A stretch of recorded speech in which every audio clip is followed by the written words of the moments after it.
Hello दोस्तों, आज हम कुल्लू ज़िले के इतिहास के बारे में डिटेल में जानेंगे।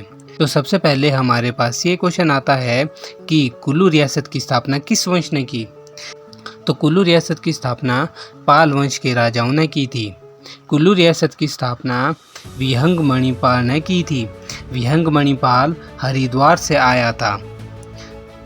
विहंग मणिपाल के जो पूर्वज थे वो इलाहाबाद से अल्मोड़ा आए और फिर वहाँ से हरिद्वार में आकर बस गए थे और वहीं से विहंग मणिपाल ने अपनी जर्नी स्टार्ट की कुल्लू की ओर। जब विहंग मणिपाल कुल्लू पहुंचा तो वहां पर उसने अपनी रियासत स्थापित करने के लिए प्रयास किया, पर स्टार्टिंग में वो वहां के स्थानीय जागीरदारों से पराजित हुआ और इसी के कारण उसे ऐसे दिन भी देखने पड़े जब उसे जगत सुख में चिपाई राम के घर में भी रहना पड़ा था। पर भगवती हरडिम्बा देवी की उसके ऊपर असीम आशीर्वाद होने के कारण विहंग मणिपाल ने कुल्लू रियासत की स्थापना की और इस रियासत की प्रथम राजधानी जगत सुख में ही स्थापित की। इसके बाद उसका पुत्र पचपाल राजगद्दी पर बैठा। पचपाल ने भी अपने पिता की ही नीतियों का अनुसरण किया और मनाली घाटी के जितने भी शासक थे, छोटे मोटे शासक थे, सामंत थे, जिसमें प्रमुख थे गजन और बबेला के सामंत, उनको हराया और अपने क्षेत्र में मिला लिया। उसके बाद एक इम्पोर्टेंट राजा आता है राजेंद्र पाल के समय जगत सुख और नगर और कोठी बरसाई में गजा के सामंत सूरजचंद का राज्य था। सूरजचंद की एकमात्र ही पुत्री थी, उसका नाम रूप सुंदरी था। सूरजचंद की मृत्यु के बाद रूप सुंदरी वहाँ की रानी बनी और इसी का फायदा राजेंद्र पाल ने उठाया और रूप सुंदरी पर आक्रमण कर दिया, पर उसने रूप सुंदरी को हल्के में ले लिया और इसी के कारण राजेंद्र पाल को मुंह की खानी पड़ी। इस युद्ध में राजेंद्र पाल के 11 पुत्र मारे गए और केवल 2 ही पुत्र शेष बच गए। अंततः राजेंद्र पाल को संधि के लिए विवश होना पड़ा। राजेंद्र पाल ने रूप सुंदरी के साथ अपने पुत्र की शादी करवाकर कोठी बरसाई क्षेत्र को अपने अधिकार में ले लिया। इसके बाद एक इम्पोर्टेंट शासक आता है बिसुद पाल ने नगर के राजा करमचंद को युद्ध में हरा दिया और कुल्लू की राजधानी जगत सुख से नगर को स्थानांतरित की। आपसे एग्जाम में पूछ सकता है कि किस राजा ने कुल्लू की राजधानी जगत से नगर स्थानांतरित की थी।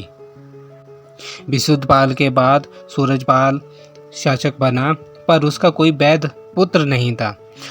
उसके 2 अवैध पुत्र रक्षपाल और रुद्रपाल थे और जब सूरजपाल की मृत्यु हुई तो रक्षपाल और रुद्रपाल के बीच सिंहासन के लिए लड़ाई शुरू हुई और इस लड़ाई में रुद्रपाल विजयी रहा। रुद्रपाल जब शासक बना तो उस समय स्पीति के हिंदू राजा राजेंद्र सेन ने कुल्लू पर आक्रमण किया और कुल्लू को जीत लिया।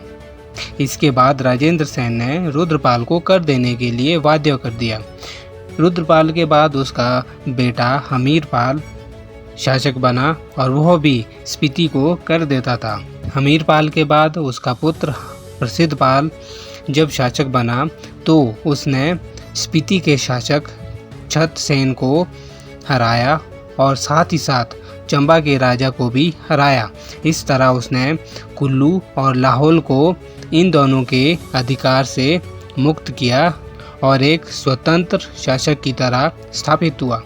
इसके बाद संसारपाल शासक बना। इसके समय की एक इम्पॉर्टेंट घटना ये थी कि लद्दाख के शासक भोट शासक ग्यामुरोर ने स्पीति के शासक चेतसेन को युद्ध में हरा दिया और इस तरह स्पीति में हिंदू राजवंश की समाप्ति हो गई और इस युद्ध में संसारपाल ने ग्यामुरोर की सहायता की थी। इसके बाद एक इम्पोर्टेंट राजा हुआ दंतेश्वर पाल के समय चंबा का राजा मेरुवर्मन था।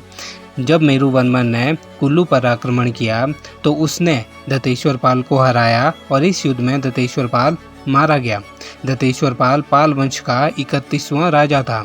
इसके पश्चात दंतेश्वर पाल का पुत्र अमरपाल शासक बना और उसने भी मेरुवर्मन से युद्ध किया, पर वह भी अपने पुत्र के साथ इस युद्ध में मारा गया। अमरपाल का दूसरा पुत्र था सिरतपाल। जब अमरपाल और उसका भाई युद्ध में मारा गया तो सिरतपाल भागकर बुशहर में छुप गया, वहाँ पर शरण ली और इसके बाद 5 पीढ़ियों तक 780 ईस्वी तक कुल्लू के राजवंश के शासक बुशहर में ही शरण लेते रहे।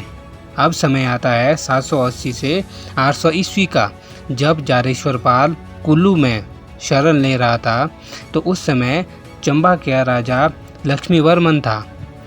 लक्ष्मीवर्मन के समय की एक इम्पॉर्टेंट घटना ये थी कि उस समय चंबा में एक महामारी फैल गई और इसी महामारी का फ़ायदा उठाते हुए भोटू ने भरमौर पर आक्रमण करके उसे अपने अधीन कर दिया और लक्ष्मीवर्मन मारा गया।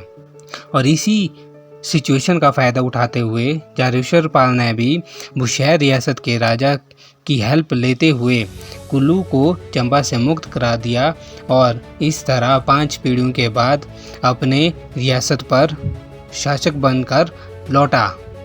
इसके बाद का इतिहास हम अपने दूसरे पार्ट में देखेंगे। तब तक के लिए खुश रहिए, पढ़ते रहिए। अगर आपको हमारी वीडियो पसंद आई है तो हमारे चैनल स्टडी फंडा 24/7 को सब्सक्राइब करना ना भूलें। Thank you.